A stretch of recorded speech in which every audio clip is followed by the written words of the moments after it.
Hello everyone! Finally, the long-awaited second part of episode 68 of the Skibidi Toilet original series was being released, and I am here to explain you everything that went on here. I know that my analysis has been posted a bit later than other creators' videos, but I took my time to dig so much deeper into this episode. In my analysis, you'll learn about such secrets and details of this episode that couldn't be found in videos, so watch this video until the end, not to miss anything. What's actually happening inside of the bunker leading to the Skibidi main base? Who are those new Skibidi we saw there? Who's the friend and who's the traitor in the elite alliance squad? And is Skibidi Scientist the real boss here, or he's just a pawn too? I'll answer all these questions for you guys, and also explain all the details and Easter eggs I managed to find in this episode. Now get your tea and snacks ready, as we're here for a crazy ride. We'll witness something full of mysteries, plot twists, drama, and losses. Put all your business aside and prepare to watch this video until the end, as it'll be very interesting. Let's go. The episode starts with the scene where two speakermen from the Alliance squad beat the crap out of Skibidi toilets equipped with some sort of metal claws on the sides of their toilet tanks. They are also wearing glasses covering their eyes.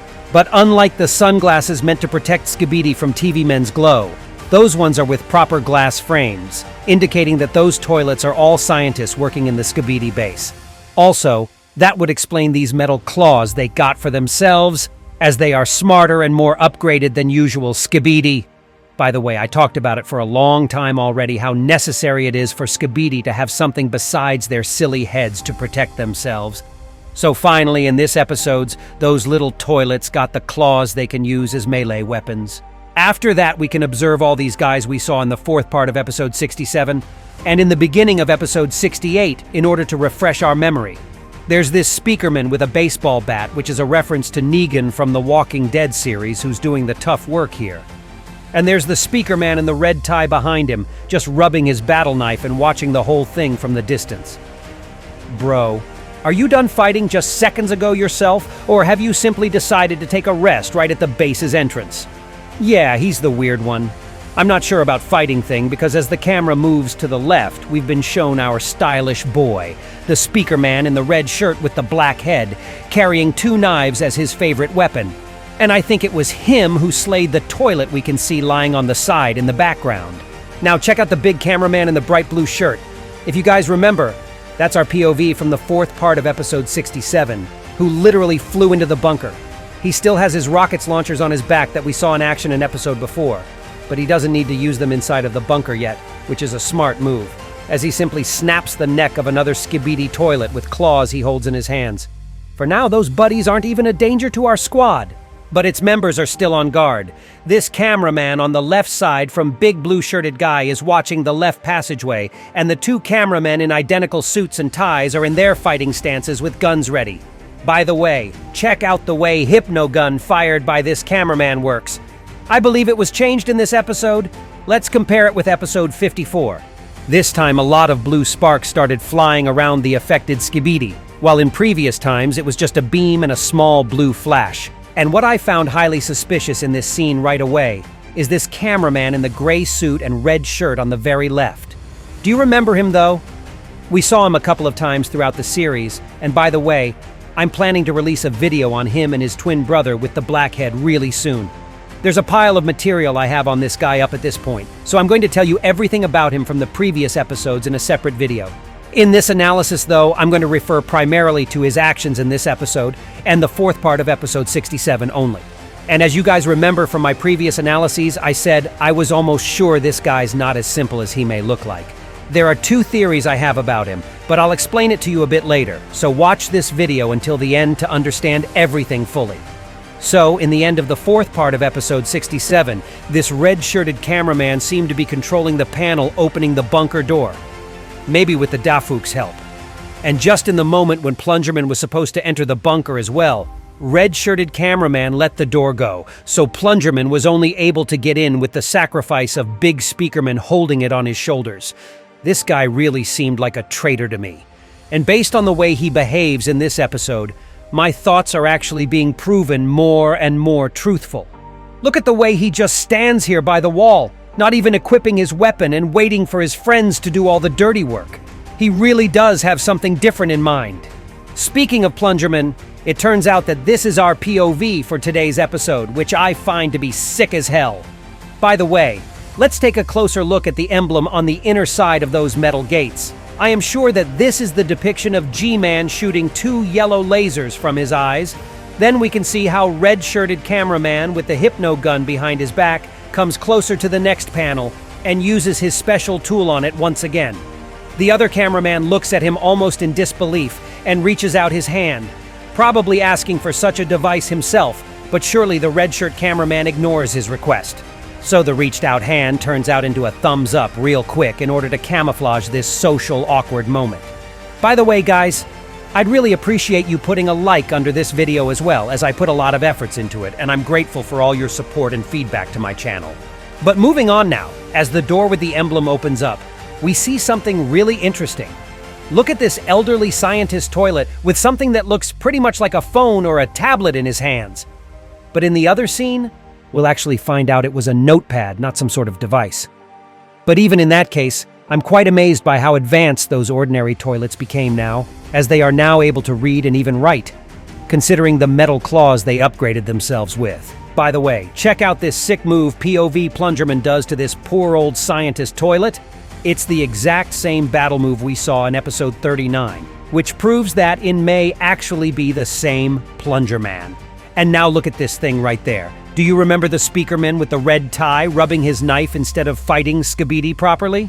Now he's kinda trying to take part in a battle too, but look at it, it's hilarious. He barely pocks his knife into this hypnotized Skibidi as if he was a snob or something. And by the way, dude, don't you think that you're not gonna deal a ton of damage with a technique like that? And is there any point in poking like that at all, as this Skibidi is already under the upgraded hypnogun's influence and is about to flush himself as it was shown in the very beginning of the episode? I really love this dude, he almost made me laugh. The camera moves to the left, and we see the shady red shirt cameraman with his secret tool being ready. He manipulates with another panel once again, and now what seems to be an elevator entrance from the left is about to get opened. He then quickly hides his tool under his coat, but POV plungerman already saw that trick. The red shirt cameraman gives him a quick gesture, which may be interpreted as, "Come on, come here, this is the way." But POV plungerman does not seem to be bothered with this guy's signals. It looks like he wants to get this tool to have a closer look at him. Or maybe he figured out that it was this cameraman who controlled the door at the base's entrance. And it was due to his actions that POV plungerman nearly got beheaded. In any case, POV briefly point the finger to the red shirt cameraman, probably to the direction where that guy hid the panel controlling tool. He takes a few confident steps towards the opponent. But as there was a literal second before something could have been started between those two, something unexpected happens. Some sort of yellow cargo claw enters the hall from the right side in order to take one of the large green boxes. By the way, do you guys see those smaller boxes next to the wall in this hall? Yep, that's right, those are the box models from the game called Half-Life 2. Also, I do believe there are turbines that may be contained in there that we could see multiple times before throughout the whole series. Ignoring the red shirt cameraman requests, POV plungerman runs right after the cargo claw, passing the hall's corner. By the way, before I'll proceed explaining what you'll about to see in the next scene, take a look at this weird blue bench that seems to be so out of place. I mean, listen to me guys. Why would the literal toilets need a bench in their lab? Maybe this piece of furniture was added just for fun, but maybe Skibidi Base sometimes receives guests who are not entirely toilets. But what if some other race has been helping them all that time? Who knows, guys? I mean, that just would be cool and a bit more justified towards the toilets team, as the Alliance has 3 races fighting as one already. But moving from the bench, take a look at this engineer toilet. What kind of jetpack does he have? I see something like this for the first time in the entire series. He has not only 2 turbines, but 3 actually, with the additional one in the center. He also wears an ordinary hard hat, as if he was a construction worker or something. As he flies away, we get to see a bigger picture. There's this sort of conveyor belt with multiple Skibidi toilets on it. By the way, it seems like those toilets are of some newer generation of toilets to me, as I don't really recognize such a face type that the conveyor toilets have. I'm also really wondering, what does the process of Skibidi toilets production seem to be like? Are they being made in the image of certain people, or they don't require people anymore as they fully establish themselves as a completely new independent race? I mean, we haven't seen any people in the Skibidi universe in a very long run already, but the process of the creation of new toilets still remains to be some sort of mystery to me, which I hope to reveal soon. It seems I was right about the new generation of Skibidi toilets, though. As we are being shown more of an engineering room where the conveyor belt is headed to, we can see how the engineer toilet equips all those toilets with some kind of acid barrels in both sides. And take a quick look above. There you may see barrels with acid as well, and it looks rather intimidating. If that place was to turn into a battlefield, cameramen would have a very, very bad time. And by the way, I have a theory about the necessities of such gear. What if Skibidi toilets are preparing themselves to fight Titan cameramen, and that's why they are getting the acid ready? Because as you can remember from episode 55, acid is deadly for him. Besides that, we can observe this huge room in general, and it looks like a plant ward for real. We're observing the conveyor process from the higher ground, and there's also a lot going on below. Do you see these sort of office rooms in front of the opening POV is looking from? There are different Skibidi toilets sitting behind the computer desks, which I find to be quite funny. I mean, they are toilets after all, but that provides me with an interesting point. To produce Skibidi toilets, you need the supervision of a bunch of Skibidi toilets themselves. It looks kind of surreal, not gonna lie. And also, you can glimpse at the room where the conveyor Skibidi are heading to. It looks like a test room with something resemblant of a TV screen and a door. As the conveyor process keeps going on, it seems to be obvious that big cameraman with the blue shirt who was the POV in the fourth part of episode 67 wants to fly into the fight immediately. He's already getting his rocket launcher ready, but then POV plungerman shows him to wait with gestures. Big cameraman is visibly upset. Look at the little hand gesture he does afterwards. What a nice guy. It's time for POV plungerman to go. And as he gets closer to the opening, we witness something totally unexpected happening. As he crosses the gray line dividing the hall and the open engineering room in order to land there, we can see two signs appearing on the screen: transmission error and recording error. What does it mean, you ask me? Well, guys, do you remember that all this time we have simply been shown those events happening inside of the Skibidi base bunker? But from the screen of Big TV Man that appeared in the end of the first part of episode 68? That's right. Also, I think that those glitches that change the image quality are not connected to the plungerman's camera, but to the Big TV Man screen as well. Probably POV plungerman doesn't even feel or see anything different. So those two signs are actually stating that, firstly, the images we're seeing right now won't be transmitted to Big TV Man's screen at this point. And secondly, it also means that plungerman's camera is not recording anything now, as the certain border had been crossed by him.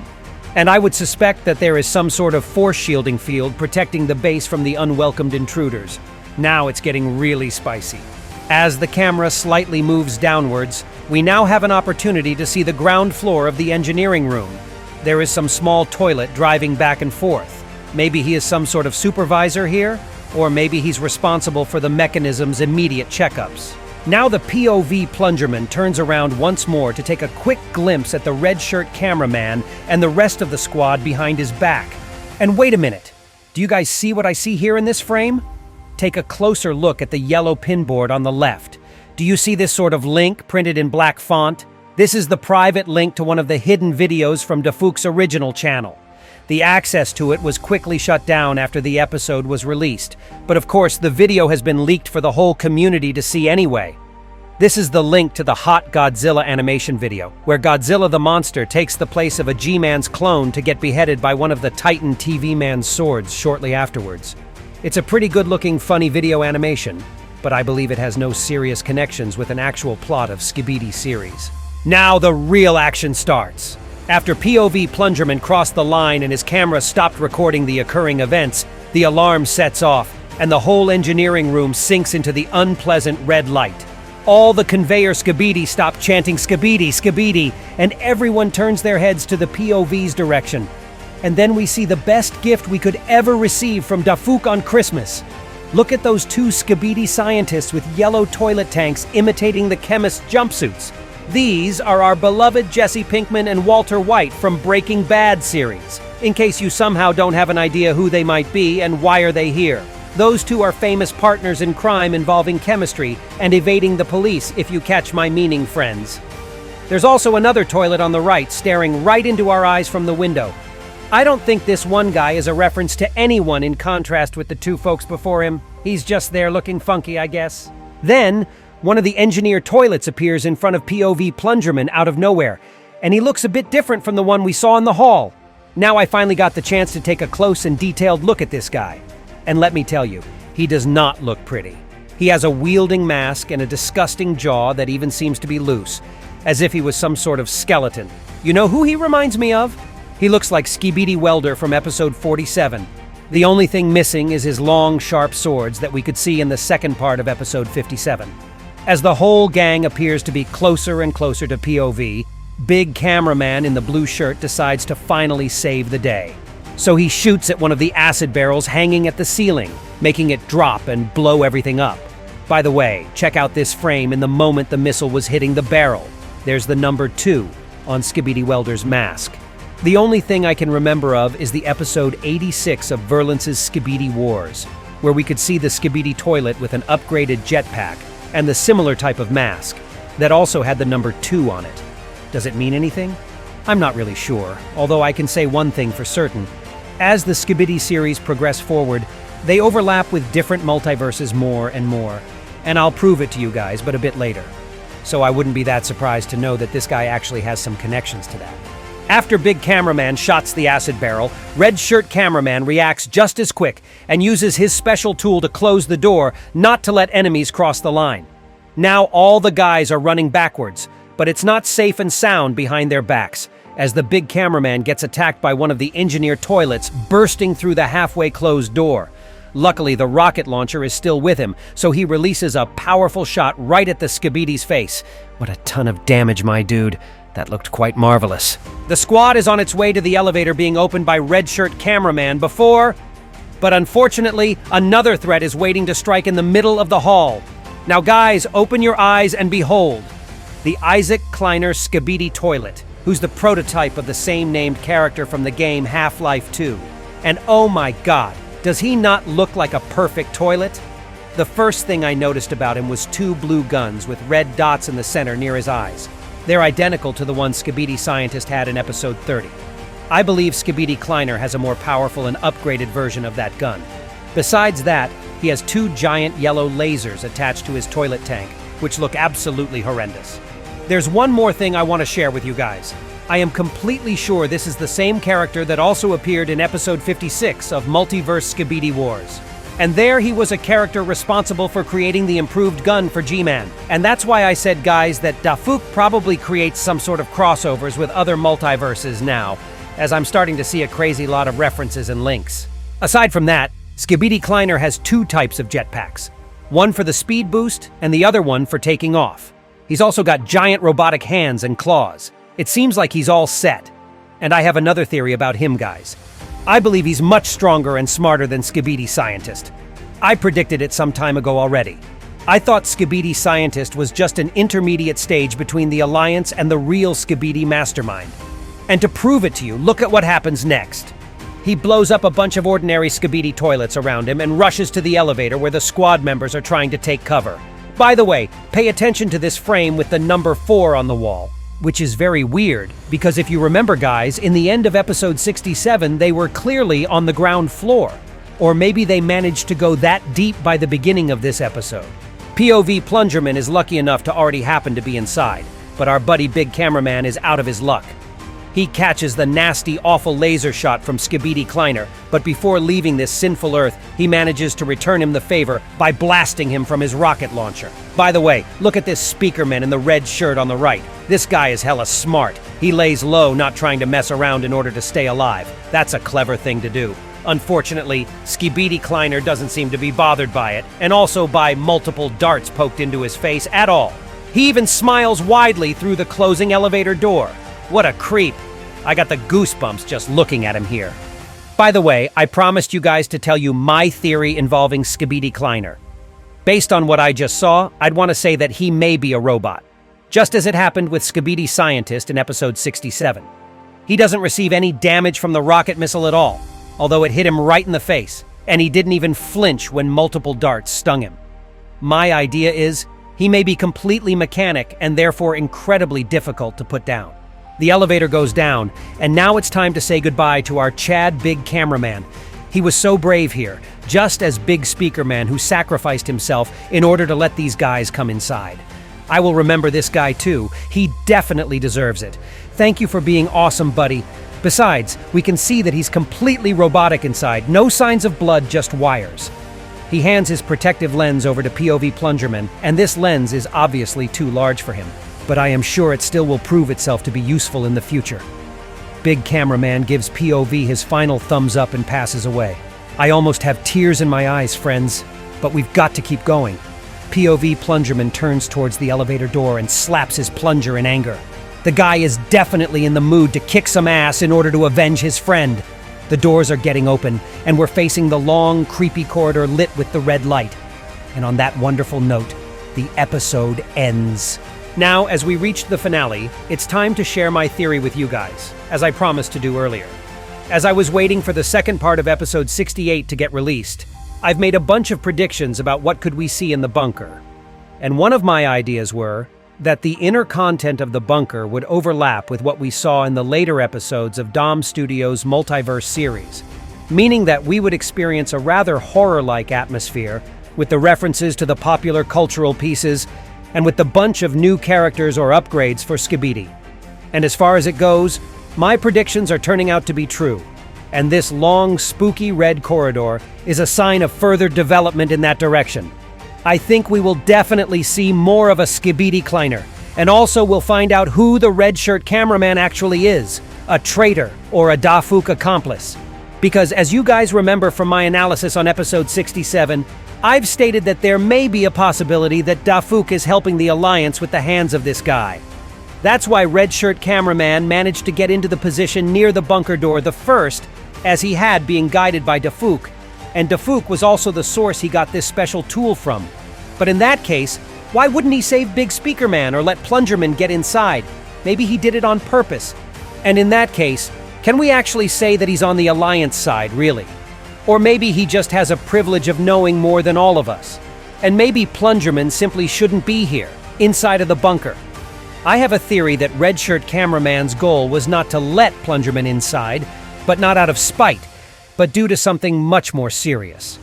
Do you guys remember that Plungerman is the one having the camera that glows blue, similar to Camera Woman's? What if Plungerman's camera allows him to see something that he's not really allowed to see? I will be really eager to get to know this in the next episodes. Today's episode was full of new mysteries, and I'm looking forward to the part 3, which as I hope will be released next week.